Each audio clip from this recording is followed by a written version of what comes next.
উঠেছে, খেলতে না গেলেও সেই পুরো টাকা পাবেন কি তিনি? আইপিএল এর নিয়ম বলছে এক কথা, আর রেকর্ড 12.5 কোটি টাকায় এবার আইপিএল এ দল পেলেও খেলা হচ্ছে না মুস্তাফিজুর রহমানের। তবে প্রশ্ন উঠেছে, খেলতে না গেলেও সেই পুরো টাকা পাবেন কি তিনি? আইপিএল এর নিয়ম বলছে এক কথা, আর বিসিসিআই বলছে আরেক কথা। শুধুমাত্র ফিজের জন্য তৈরি করা হতে পারে বিশেষ নীতি। মুস্তাফিজুর রহমানের অর্থ পাওয়ার সম্ভাবনা এবং সেই নিয়ম নিয়ে বাকিটা থাকছে রিপোর্টে। অপেশাদারিত্ব কাকে বলে, কত প্রকার এবং কি কি, এই সব কিছুর উদাহরণ দিয়েছে আইপিএল কর্তৃপক্ষ। ছোট মনের উদাহরণ দিতে দিতে একদম তলানিতে নেমেছে বিসিসিআই। এক মুস্তাফিজুর রহমানকে না খেলানোর জন্য পুরো নড়ে চড়ে বসেছে দেশটির ক্রিকেট সংশ্লিষ্টরা।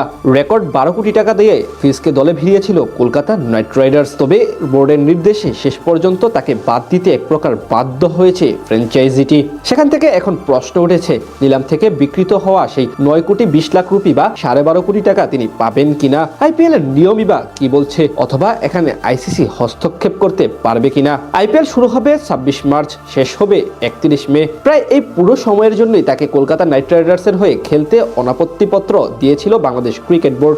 মধ্য এপ্রিলে দ্বিতীয় ভাগে এক সপ্তাহের জন্য শুধু বাংলাদেশের ফেরার কথা ছিল তার, অর্থাৎ চুক্তির বেশিরভাগ অর্থই পাওয়ার কথা ছিল ফিজের। কিন্তু এখন অবশ্য পড়তে হচ্ছে দোটানার মাঝে। নিয়ম বলছে বিসিসিআই চাইলে আইপিএল এর বিষয়ে যে কোনো সিদ্ধান্ত যে কোনো সময় নিতে পারবে, এমনকি নির্দিষ্ট কোনো খেলোয়াড়কে খেলা থেকে বিরত রাখা বা নিষেধও করতে পারবে।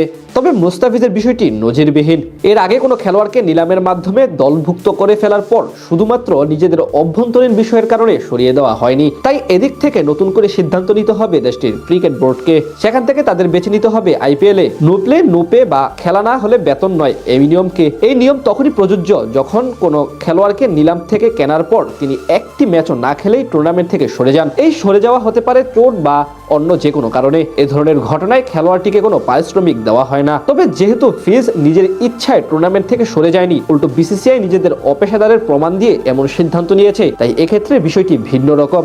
নিয়ম অনুযায়ী নিলামের পর খেলোয়াড় ও নির্দিষ্ট ফ্র্যাঞ্চাইজির মাঝে একটি লিখিত চুক্তি সই হয়। এখন প্রশ্ন হলো কেকেআর এবং মুস্তাফিজের মধ্যে এমন কোনো চুক্তি হয়েছে কিনা, কেননা বেশিরভাগ সময় সেটি হয়ে থাকে দলে যোগ দেওয়ার সাথে সাথে। সেটা হয়ে থাকলে যদি খেলোয়াড় আহত না হন এবং খেলার জন্য প্রস্তুত থাকেন তাহলে ফ্র্যাঞ্চাইজিকে পারিশ্রমিক প্রদান করতে হবে, এমনকি পুরো টুর্নামেন্ট বেঞ্চে বসিয়ে রেখে কোনো ম্যাচ না খেলালেও। এখন যদি সেই চুক্তি না হয়ে থাকে তাহলে ফিজকে সেই অর্থ দিবে না কেকেআর। তাছাড়া বিসিসিআই যেহেতু নির্দিষ্ট করে বলেছে যে তারা চাইলে টাইগার পেসারের বদলে অন্য কোনো খেলোয়াড়কে দলে ভেড়াতে পারবে বদলি হিসেবে, তাই এখন তার অর্থ পাওয়ার সম্ভাবনা একেবারে কম। সব আলোচনাই তাই ঘুরিয়ে ফিরিয়ে যাচ্ছে বিসিসিআই এর কাছে, যারা মুস্তাফিজের বিষয়ে চূড়ান্ত সিদ্ধান্ত নিয়েছে। এখন বিসিসিআই যদি নতুন করে কোনো নিয়ম প্রণয়ন করে তাহলে অর্থ পাবে না কাটার মাস্টার। এই বিষয়ে আইসিসিও কোনো হস্তক্ষেপ করতে পারবে না। অপেশাদারিত্ব কাকে বলে, কত প্রকার এবং কি কি, এই সব কিছুর উদাহরণ দিয়েছে আইপিএল কর্তৃপক্ষ।